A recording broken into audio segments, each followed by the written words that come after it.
experience, passion and skills. He first came onto the music scene as part of a band he formed with the assistance of Universal Music in 1998.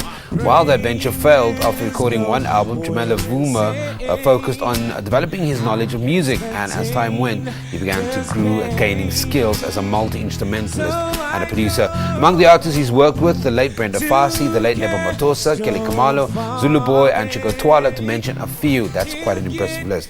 In 2010, he had another attempt with a band that helped him realize that his is a story he had to sing solo. Following on his 2012 album, Jamela, who now goes by the name J.ROSS, is currently working on his second album. He's here to tell us more. J.ROSS, from Jamela to J.ROSS, what does that mean? Oh, by the way, the second album is also called Reinvention. What does that mean for an artist, that name change, that emotional being from one place to another? Good morning. Morning. It's been a journey for me, as an artist and a producer.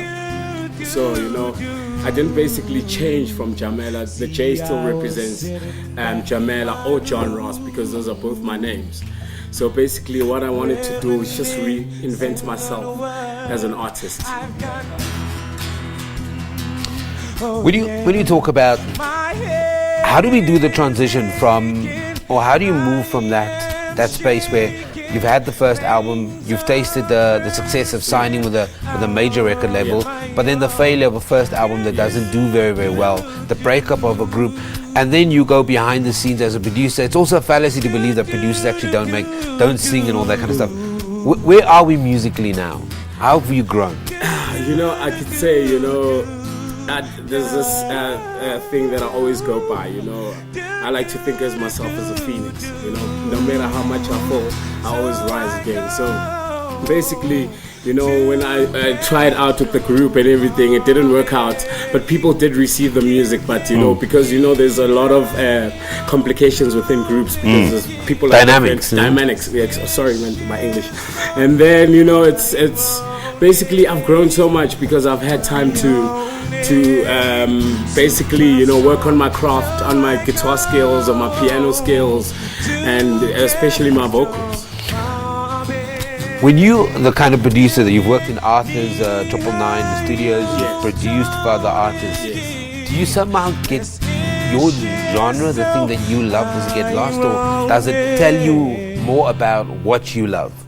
Well, it does tell me more about me because if you've listened to my previous album, which has the single that was nominated for the Metros, it's basically R&B, and I've always stayed true to. Got a very soulful touch to your voice. Soulful, my brother. Yeah. I don't want to be confusing myself and doing house music or any other genre because I believe soul music is where I belong.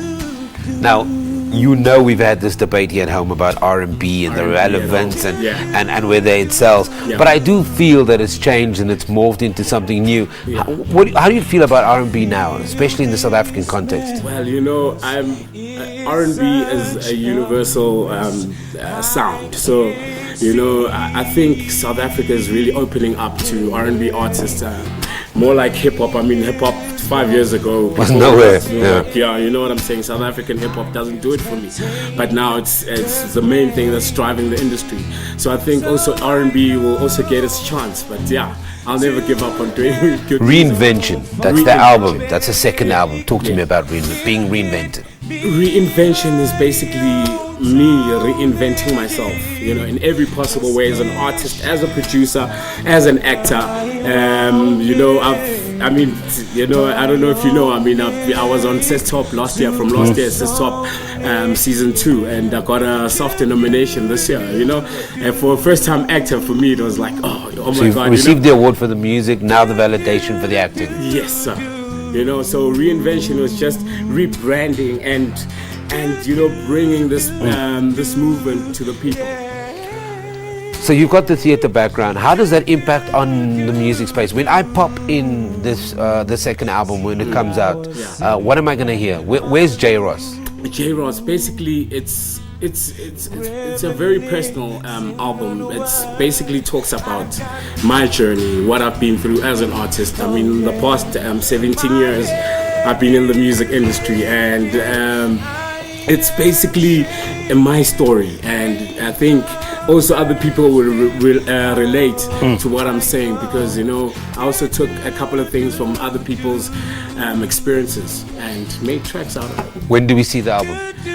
Well, the single is dropping next week Friday, and then the album, I'm still cooking the album, and okay. Yeah. So it's in the kitchen. It's in the kitchen. Oh, you can smell what we're cooking in the kitchen. Okay, J.ROSS, he's our music guest this morning here in Morning Live, or on Morning Live, I should say. Yeah. He's going to be here for another 2 performances. Honestly, he's produced some of the greatest names in our music landscape in South Africa. Stay tuned. Let us know what you think. It's Morning Live at SABC.co.za. We're taking a break in a second. This is so ironic, bionic, super strong, so I go.